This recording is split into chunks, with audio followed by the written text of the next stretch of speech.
r/PettyRevenge. Bullied me in 6th grade. I got my revenge 15 years later. Story 1. I had someone in middle school who used to torment the life out of me by roughing me up, pouring water on me, locking me in bathrooms, and making fun of my weight, etc.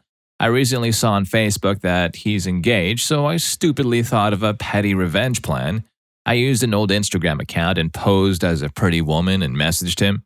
20 minutes later, he messaged me back. We chatted where I pretended to be a woman and he began to flirt. I took screenshots of all his raunchy texts in case he might unsend them, including the racy photos that he sent. I forwarded those screenshots to his fiancée and bada boom, the engagement photos from their Facebook account were deleted the next day. Was this too much? Was it too much? Heck no. Actually, this girl did good in saving the fiancé from future heartaches. I, for one, don't believe in testing a partner's loyalty. Trust in relationships should always be a given. Of course, unless the dude has done something in the past that made his fidelity questionable. But in this case, that dude was getting married, so it probably was all roses and sunshine for the fiancé, for her to even consider spending the rest of her life with him. Or so she thought. Perhaps he has always been doing it on the sly and was trying to stay under the radar while he went about philandering. I wouldn't even go so far as to say that this was his first, given his overall personality. Of course, I don't know the dude, so my judgments are coming from the stories of our poster's past experiences.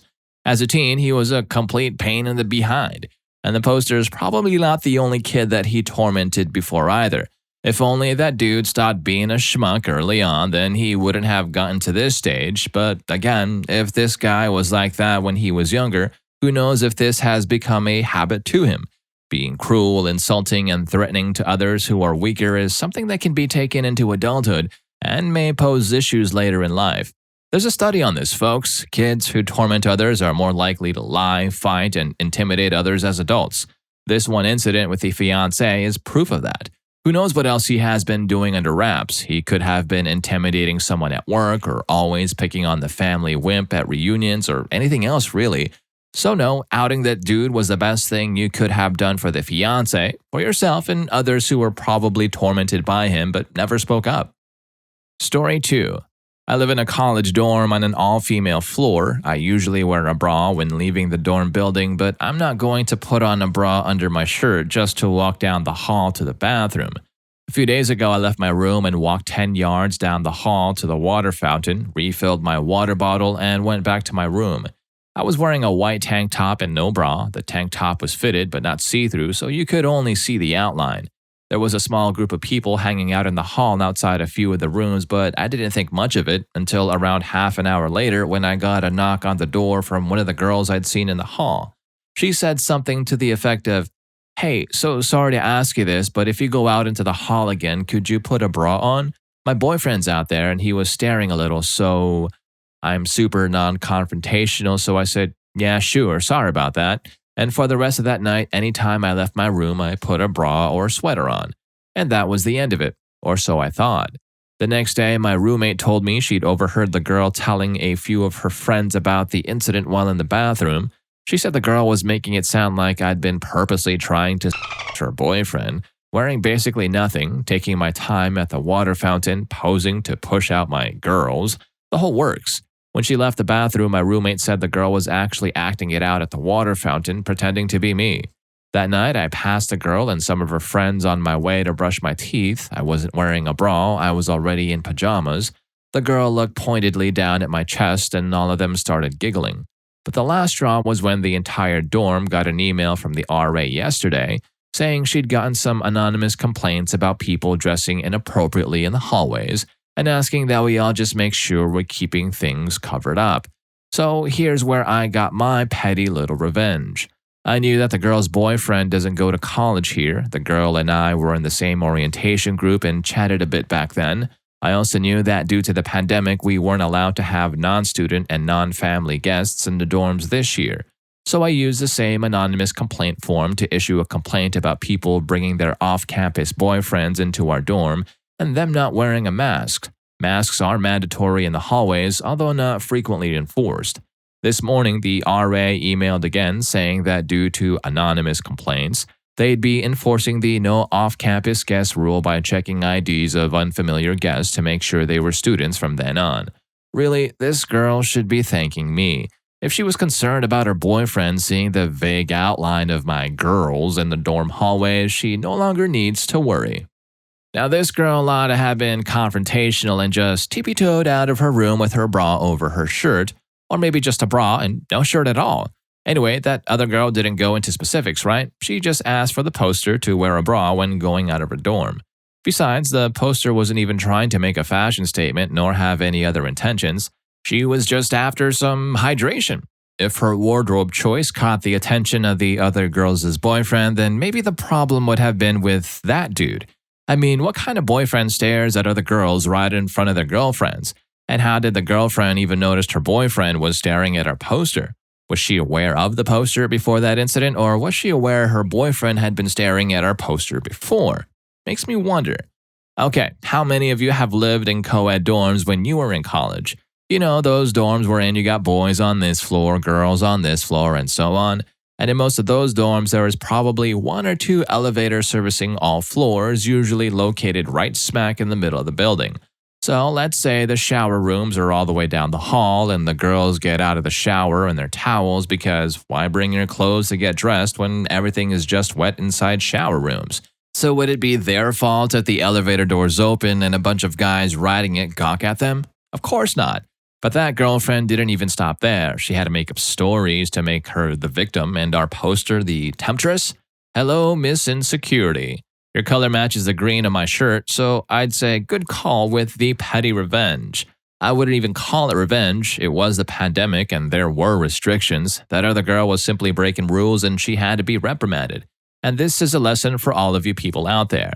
This scenario is not limited to girls bickering over guys. It can happen in any scenario because it is survival 101. For example, you are applying for a position that you know you are highly qualified for, but you didn't get it. So just shrug it off. Chances are they didn't hire you because they feel threatened by you that you are eventually going to take their position anyway. Just think of it that way and move along to the next company. You don't need to work at a company that is reeking with company politics. Hey, by the way, this video is sponsored by me and my friends at Rufus Rugs. We create custom, hand-tufted rugs that perfectly reflect your style. So whether you want to get one of our thumbnails as a rug for, research purposes, or maybe you just want to get some cool anime-style rugs for your room, check out Rufus Rugs by clicking the first link in the description. Story 3. My half-sister Heather and I never really got along. We both are 24. My father left my mother for her mother, and we were born the same month, 20 days apart. It has always been weird. It doesn't help that Heather's mom hates me and my mom. By extension, Heather and I didn't have the best relationship. She has always tried to one-up me even though we both have a similar economic background. I can give examples of this, but for the sake of the word limit, I won't write them here. So now my fiancé and I got engaged last month and had our engagement party last Saturday. We had planned it originally as a casual formal event. Nice dresses, but not I am going to the Met Gala ball nice. More like we're going to a good restaurant nice. Anyway, my cousin hits me up saying she has to show me something. It was a picture of the dress Heather was going to wear. That dress? Jesus, it can only be described as opulent. It was long and white, strapless, with sewn-in crystals and golden accents. I'm pretty sure it's a wedding dress, but I can't be 100% sure. This made me really mad, so I decided, screw that. I started texting people, telling them that there had been a change of plans. And instead of casual formal, I decided to make a costume party. My mother's side loves Halloween, so they were immediately on board. I told my father via text and asked for him to relay the message to Heather and her mother, knowing full well that he would forget or leave it to the last minute. So Saturday comes along, guests start showing up. Most of them are in costumes, some didn't have the time to get one. We just provided them with fun hats and cheap wigs. Heather, my dad, and her mother come in 1 hour late. As soon as she noticed that everyone was either wearing elaborate costumes or weird accessories and she didn't stand out, she lost it, especially when my fiancé came along and told her that her bride dress looked amazing for a cheap costume. She left crying and her mother and my father told me that I was being childish, that I could have told Heather myself and not have asked him to do so. For those interested, my fiancé was dressed as Bubbles and I was dressed as Mojo Jojo. My mom and aunts went as ABBA. Other memorable costumes were Luffy and Zorro, Ian Malcolm, John Hammond, and Jesus. So why did I invite her? It's one of those weird family situations wherein not inviting them would have been more dramatic. You know, when you are trying to please everyone. Plus, I still wanted a relationship with my father, so not inviting Heather and her mom would have made things super difficult and my father would have had to choose. When I thought about it, I realized that my father wouldn't have chosen to side with me in this scenario, which is why I ended up cutting them off. I know that for some, I let my half-sister win by doing what I did. Actually, no. The point was to ruin my half-sister's intention. She wasn't dressed nicely. She wanted to wear a wedding dress to my engagement party to make herself stand out. I'd much rather go through that whole mess and overturn her power play than have her smugly sitting at the table with her wedding dress. Excellent revenge. Bravo. I would have paid big bucks to see a 24-year-old throwing a tantrum like a child, probably stomping her feet and crying out loud because she wasn't the center of attention at a party that wasn't even for her.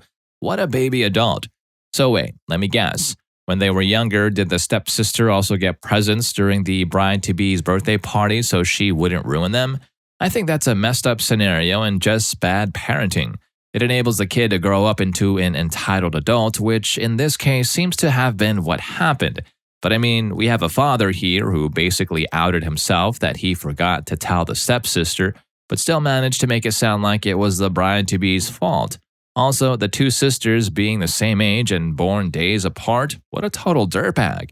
And then there is the stepmom who knew and probably encouraged the sisters' intentions but just played along when they were cornered.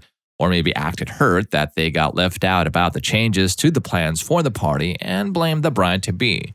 With people like them, who needs family? And the groom-to-be, a definite keeper. Where can I find a partner who will kick my enemies when they're down while sporting a Bubbles costume? That's a lifetime achievement. I gotta find myself someone like that. Story 4. I got mad all over again writing this because of the sheer amount of disrespect from Total Wine Management. I have the receipt for this order too. There's a specific wine I used to pair with food. The closest Total Wine that had it was as a 60-mile drive and it was storming outside. I wanted it for the holidays because most likely I was going to be cooped up inside, so I drove over. This used to be my go-to Total Wine until I moved 2 counties away. Anyway, I go in and pick up the wine and get some other stuff for holiday parties. I was in there for maybe an hour, and when it came time to check out, the cashier asked for my ID, so I gave it to her. Then she tells me she needs to see the ID of the other person I was with, so then I was confused and told her I'm alone. She said she'd have to get her manager, so I said, okay, fine. So the manager comes out to tell me that the cashier told him I was with someone, then they need to come back and bring their ID or they won't sell the wine to me. I told him I wasn't with anyone. He asked to see my ID, looks at it and says, well, unfortunately, you look young. At that point, I was thinking, is this guy serious? And he just said, you can come back tomorrow, alone. I find it extremely disrespectful to tell someone they look young while you're holding their ID in your hand, not to mention I've been shopping at that exact location for about 4 years and have never had a problem. So I told him about how I drove there and have been shopping there for years and that even I have a second form of ID. He was just kind of giggling and saying no. I left, very angry, and it was late, around 9 p.m., and still had about an hour and a half drive back home in the storm. So I was there, at home, pissed about the incident that whole night. The next day, I went into the one close to my house to get the other stuff I was getting. Unfortunately, that one was out of the wine I liked, that's why I didn't originally go there. They were pleasant as usual, actually beyond nice. They didn't even ID me, which just goes to show the other location was on some kind of power trip or something. Then I got an email from them to review my experience, which they send every time I go there, and I never do it. But that time, I decided to select the location I had the bad experience at and give feedback on it. I wrote exactly what happened, and then the next day, I got a call from the store manager. Turns out the guy that night was an assistant manager or something. However, he was much more pleasant than the woman that called me. She was extremely rude and condescending. She told me that she reviewed the cameras and that someone walked in with me at the same time and that made us a party. I told her I didn't know them. She said it didn't matter. So apparently people can't walk into Total Wine at the same time as you? Then she said that the employees were watching me and that the person left 30 minutes before I went to check out and they saw it. Okay, so I told her if that was the case and that is the store's policy, why didn't they say something when they saw the person leave? We could have cleared up the whole situation right then and there instead of continuing to allow me to shop for another 30 minutes and waste my time, only to find out during checkout that they were going to deny me any sales. Does that mean someone can't leave a store? She just said that if I wanted to complete the transaction, I should ask the other person to drive back and present an ID. That made me extremely angry because even if that was the store policy, they should have offered an apology for the inconvenience instead of calling me to argue and stir the pot. I was already kind of over it because it had been 2 days, but her attitude and rudeness about the whole thing was really adding insult to injury. I decided to look up their policy, and their policy clearly states that this only applies to parties at checkout. The rule is whoever is with you at checkout has to show an ID also, which makes sense or is at least more understandable. Another policy I read which was interesting was that for any online order not picked up within a week, they will issue a full refund to your original payment method. So my friends and I were sitting at home drinking wine when I told them about what happened and they were all shocked. I used to work retail for a long time and I know what an inconvenience it is to set up big curbside pickup orders because they take up a lot of space on the order shelf. So buzzed and mad, I decided to enforce their own policy on them and make a $10,000 order for the soonest possible pickup time, which they promised that orders should be ready in 3 hours. I made sure to order the cheapest, heaviest bottles I could think of so it can take up the most amount of space in their curbside, and made sure to only order 1 or 2 of each so they couldn't just give me a case. They had to get individual ones. I also ordered their whole supply of Tito's since it's popular and it's the holidays, so I know people are going to be looking for it. I know that branch of Total Wine has the curbside shelf just right near the counter, so when customers would see my order and ask for it, the staff would have to explain how someone ordered all 238 bottles and they're on reserve. Of course, the customers would probably get grouchy and ask for a manager, but she would be busy completing my orders. So I loaded up the cart and placed the order. I got the email confirmation instructing me to wait for the pickup confirmation email, which arrived 5 hours later. I was surprised because I was sure the order was going to get canceled. So I just let 7 days pass and never picked up the order. On the 10th day, I received a phone call from the manager. She was acting like a completely different person, probably because she recognized my name from the feedback form from before. She asked when I was going to pick up the order. I told her that I went to pick up my order but was told that I looked too young, so I just went to another location. She was fuming mad and asked if I was seriously not going to pick up the order. I just told her, nah. The manager then just hung up on me. I thought to myself when the higher-ups asked the manager why the store had to refund someone $10,000, she should explain to them what she did. The managers were supposed to automatically cancel the order at the 7th day mark, but that manager didn't and instead called me on the 10th day. So I called their customer service line to cancel it, and she told me that some stores wait until the end of the month to do it.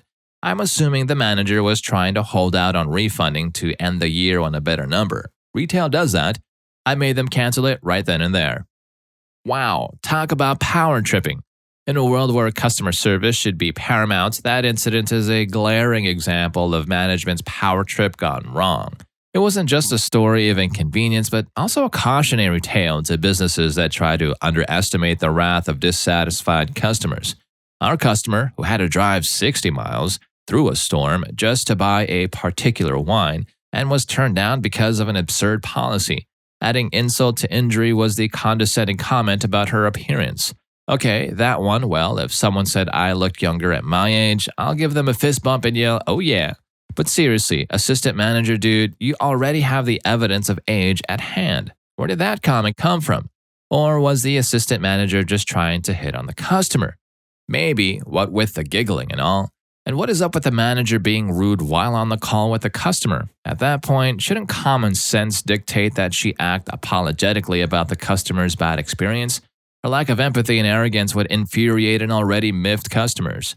With managers like her, businesses risk alienating loyal customers, tarnishing their reputation, and could lead to financial repercussions. At this day and age wherein online reviews hold immense power, a single dissatisfied customer can have potential negative impact to business.